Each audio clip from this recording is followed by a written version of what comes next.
Dear friends, this is Nishant Rastogi and you are watching CNRI.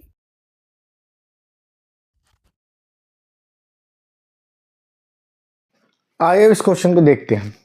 लिखा कि iodoform परीक्षण पर संक्षिप्त टिप्पणी लिखिए, writes the short notes on iodoform test. तो पहले हिंदी मीडियम के लिए देखते हैं, फिर इसके बाद इंग्लिश मीडियम के लिए देखेंगे। देखिए, आयोडोफॉर्म टेस्ट जो होता है वो एक्चुअल में मिथाइल कीटोन को आइडेंटिफाई करने के लिए किया जाता है। मिथाइल कीटोन का मतलब क्या है? हम मिथाइल कीटोन जनरल बोलते हैं, बट यहाँ पर हम एल्डिहाइड भी ले सकते हैं। जैसे CH3C डबल बॉन्ड ग्रुप होना चाहिए, कोई भी यौगिक है उसमें CH3C डबल बॉन्डो ग्रुप होना चाहिए, वो कीटोन और एल्डिहाइड भी हो सकता है। तो जैसे मान लो मैंने क्या किया कि CH3C डबल बॉन्डो और यहाँ पर H लगा दिया तो एसिटेल्डिहाइड हो गया। यहाँ पर CH3C डबल बॉन्डो और यहाँ पर मैंने कोई भी एल्काइल लगा दिया, मान लो मैंने C2H5 लगा दिया। मेरे को बस काम किससे है? मेरे को इससे काम है CH3C डबल बॉन्डो ग्रुप से। अगर ये ग्रुप है तो यहाँ पर जो मिथाइल होता है, ये मिथाइल जो होता है वो आयोडोफॉर्म बना देता है। अब देखा क्या गया? देखा ये गया कि कुछ यौगिक ऐसे होते हैं जिन पर CH3C डबल बॉन्डो ग्रुप नहीं होता है, बट फिर भी वो क्या करते हैं, वो आयोडोफॉर्म टेस्ट देते हैं या हेलोफॉर्म रिएक्शन देते हैं। ठीक है, तो उनमें क्या होता है? तो उनमें एक्चुअल में क्या है कि CH3CHX होता है, या फिर उनमें क्या होता है CH3CH और OH होता है। देखिए, ये अल्कोहल जो होगा वो क्या करेगा, एक्चुअल में क्या होता है कि जब हम ये लेते हैं NaOH लेते हैं और उसके आईडीओ के साथ रिएक्शन कराते हैं तो ये बनाता क्या है, NaOI बनाता है और प्लस बनाता क्या है, Na। ये NaOI ब्रेक हो जाता है और ये Na प्लस नेसेंट ऑक्सीजन देता है। ये ऑक्सीजन क्या करता है, ऑक्सीडेशन का काम करता है। तो यहाँ पर जो सेकेंडरी अल्कोहल है वो चेंज हो जाएगा, किसमें, कीटोन में, CH3C डबल बॉन्डो में चेंज हो जाएगा। अब यहाँ पर अगर मान लो हैलाइड है तो हैलाइड में जैसे आप NaOH मिलाओगे वैसे ये हैलाइड जो होगा वो OH में बदल जाएगा, और OH में बदल गया तो फिर ये ऑक्सीडेशन करने पर क्या करेगा, मिथाइल कीटोन में बदल जाएगा। इसका मतलब ये हो जाएगा कि हम सिर्फ मिथाइल कीटोन का ही आइडेंटिफिकेशन आयोडोफॉर्म से नहीं करते हैं, बल्कि हम एल्कोहल का भी और एल्काइल हैलाइड का भी आइडेंटिफिकेशन कर लेते हैं, जिनमें हमारे पास में इस तरह का मिलता है, CH3CHX मिलता है या CH3CHOH मिलता है। ठीक है ना। अब देखिए मैंने क्या लिखा हुआ है वो जरा देखते हैं। मैंने लिखा कि यह परीक्षण उन कार्बनिक यौगिकों की उपस्थिति का पता लगाने के लिए किया जाता है जो या तो मेथिल कीटोन होते हैं यानी CH3C डबल बॉन्डो होते हैं, या वह I2 और NaOH की उपस्थिति में ऑक्सीकृत होकर मेथिल कीटोन बना लेते हैं, जैसे CH3CHX या फिर CH3CHOH।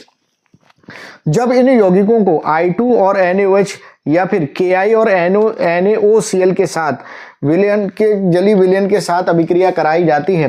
देखिए यहाँ पर क्या है कि आपने क्या किया, Ki और प्लस क्या ले लिया, NaOCl लिया, तो ये क्लोरीन जो है मोर रिएक्टिव है, यहाँ से आयोडीन को रिप्लेस कर देगी, तो यहाँ पर I2 जो होगा वो रिएक्टिंग स्पीसीज हो जाएगा।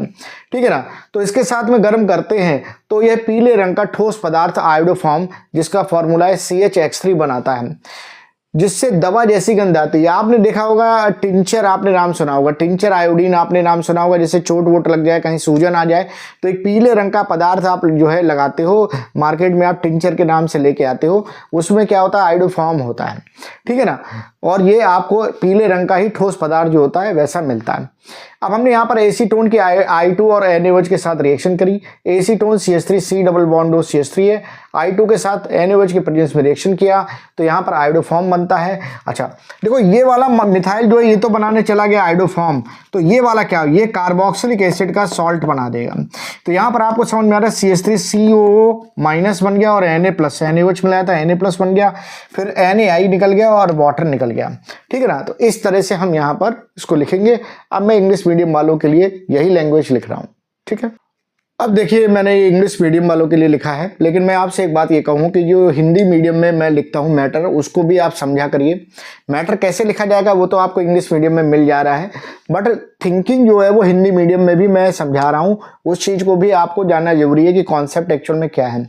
लैंग्वेज का फर्क है, कॉन्सेप्ट वैसा ही वैसा है, सब्जेक्ट कोई चेंज नहीं होता है। समझ में आया ना, तो लिख सकते हैं। तो देखो मैंने लिखा है कि आयोडोफॉर्म टेस्ट में कि this test is used for the identification of methyl ketone यानी कि CH3C डबल बॉन्डो, जो मैंने अभी समझाया था, और those organic compounds which on oxidation with I2 and NaOH form methyl ketone like CH3CHX and CH3CHOH। When those compounds are heated with NaOH or and I2 or Ki and NaOCl, they form a yellow colored solid iodoform CHI3 which has medicine like smell. ठीक है ना. And the example is the reaction of acetone with I2 and NaOH. And मैंने यहाँ बताया कि acetone है ये आपके पास, और ये CHI3 जो है, सॉरी CH3 जो है वो चेंज हो जाएगा CHI3 में, और ये कार्बन जो होगा वो CO- में चेंज हो जाएगा. ठीक है, प्लस 3I2 प्लस 4 NaOH, और ये CHI3 CH3CONA बनाएगा, 3 NaI और 3 H2O बनाएगा. ठीक है, तो इस तरह से हम इंग्लिश मीडियम वाले स्टूडेंट्स जो हैं वो इस तरह से लैंग्वेज लिख लेंगे.